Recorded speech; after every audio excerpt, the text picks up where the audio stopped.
शराब की लत से जूझते एक शराबी की आत्मकथा। मैं आपको अपना नाम नहीं बता सकता, केवल निजता की वजह से नहीं, बल्कि यह एक गुमनाम व्यक्ति के एल्कोहलिक्स एनोनिमस संगठन का मूल सिद्धांत है। हम व्यक्तित्व के ऊपर मूल्यों को महत्व देते हैं। 1988 में जब मैं कॉलेज में था, तब मैंने शराब की पहली घूंट पी थी।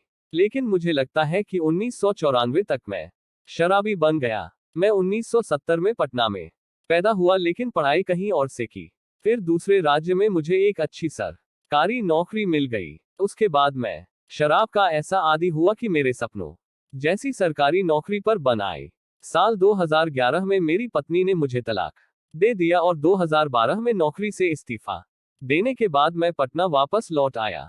आपको समझना पड़ेगा कि सामाजिक तौर से शराब पीना और शराब का आदी हो जाना दो बिल्कुल अलग बातें हैं।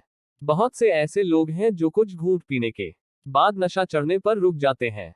उन्हें हर शाम शराब की जरूरत नहीं पड़ती। वो पार्टियों में दोस्तों के साथ पीते हैं, खास तौर पर सप्ताह के अंतिम दिनों में।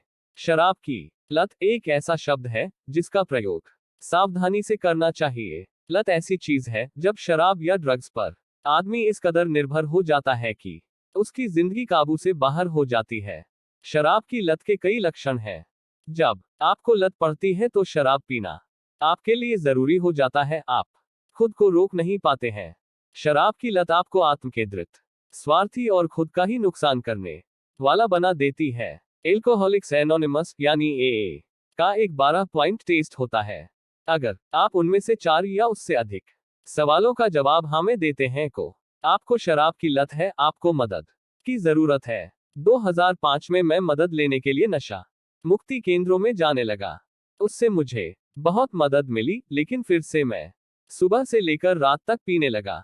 जब भी मैं 2 से 7 दिनों के लिए लगातार पीता, मैं फिर नशा मुक्ति केंद्र पहुंच जाता। मैं पटना में भी नशा मुक्ति केंद्र में रहा। भले ही पिछले 10 सालों में मैंने बहुत कम शराब पी, लेकिन मैं बार बार नशे का आदी होता रहा। नशा मुक्ति केंद्रों ने मेरी बहुत मदद की, पर मुझे कोई स्थायी इलाज चाहिए था। फिर मैं पटना के एक स्थानीय एल्कोहलिक्स एनोनिमस में मैं भर्ती हुआ। पहले 5 दिनों में मैंने 6 बैठकों में हिस्सा लिया। अब मैं हर हफ्ते जाता हूँ। 13 महीने हो चुके हैं और मैंने शराब की एक बूंद तक नहीं पी है। मुझे अब खुद पर भरोसा हो गया है कि मैं दोबारा अपनी जिंदगी को बना सकता हूँ। मैं कहीं नौकरी या व्यवसाय शुरू करूंगा। एए की बैठकों में मुझे भगवान की मौजूदगी का एहसास हुआ। अगर आपको कैंसर, एड्स, डायबिटीज या केवल बुखार भी हो तो लोग आपसे सहानुभूति रखेंगे। वो आपकी मदद करेंगे, आपके जल्द ठीक होने की दुआ करेंगे, लेकिन शराबियों से कोई भी सहानुभूति नहीं रखता। हमें नीची नजरों से देखा जाता है, खुद के हाल पर छोड़ दिया जाता है। एक शराबी ही दूसरे शराबी को समझ सकता है।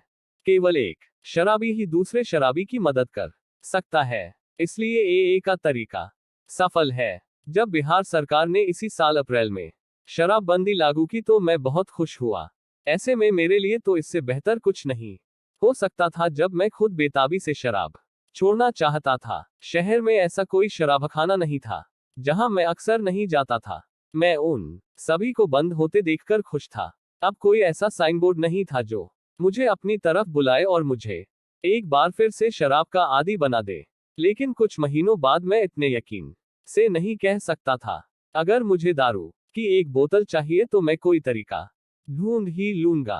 कानून तोड़कर, गिरफ्तार होने का खतरा मोलकर, भारी कीमत चुकाकर, अवैध शराब खरीद कर। मैंने सुना है पटना में कई लोग ऐसा कर रहे हैं। ड्राई दिनों में, जैसे चुनाव या महात्मा गांधी के जन्मदिवस पर, मैं 1-2 बोतल शराब का जुगाड़ कर ही लेता था। मुश्किल था, लेकिन मैं हासिल कर ही लेता था। ये लत की ही निशानी है कि जो भी हो वो अपने शराब का जुगाड़ कर ही लेगा। आखिर लत की जो बीमारी है वो आप को स्वार्थी और आत्मा बर्बादी के रास्ते पर ले ही जाएगा। शराबी एक बोतल के लिए चोरी और लड़ाई तक कर सकता है। ड्रग का उदाहरण लीजिए। देश भर में मनोरंजन के लिए ड्रग्स लेने पर पाबंदी है, फिर भी इतने लोग नशाखोर हैं।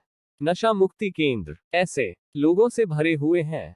पटना में एक नार्कोटिक्स एनोनिमस संस्था भी है। 1920 में अमेरिका में प्रतिबंध लगाए गए थे, लेकिन वो सफल नहीं हो पाया। 13 सालों बाद प्रतिबंध को हटा दिया गया। अगर अमेरिका में ये सफल नहीं हो पाया तो सब जगहों में से बिहार में ये कैसे सफल हो पाएगा? सरकार क्या करना चाहती है? क्या वो शराबियों को शराब नहीं लेने में मदद कर रही है, या सामाजिक और नैतिक बुराई के आधार पर वो पूरी तरह से शराब पर पाबंदी लगाना चाहती है? जहां अमीर बड़ी आसानी से शराब हासिल कर सकते हैं, गरीब लोग नकली शराब पीते हैं। आपने गोपालगंज में जहरीली शराब से मौतें देखी। पटना की सड़कों पर मैं काफी लोगों को खुले आम मैरिजुआना पीते देखता हूँ।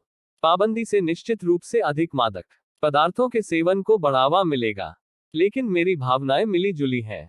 मुझे लगता है कि इससे कई गरीबों की जिंदगी बेहतर हुई है, केवल गांव में ही नहीं बल्कि पटना में भी। मैं एक ऐसे मजदूर को जानता हूं जो अपने रोज की कमाई का आधा हिस्सा शराब खरीदने में बर्बाद करता था।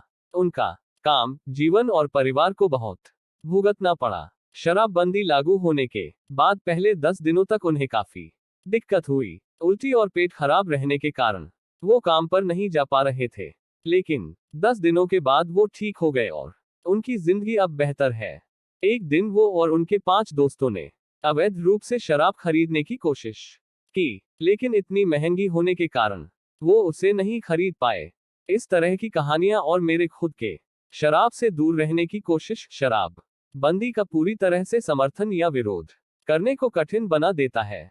अच्छा लगा हो तो लाइक और सब्सक्राइब तथा शेयर जरूर कर दे हमारे चैनल कहानियां R1 को। थैंक यू, धन्यवाद।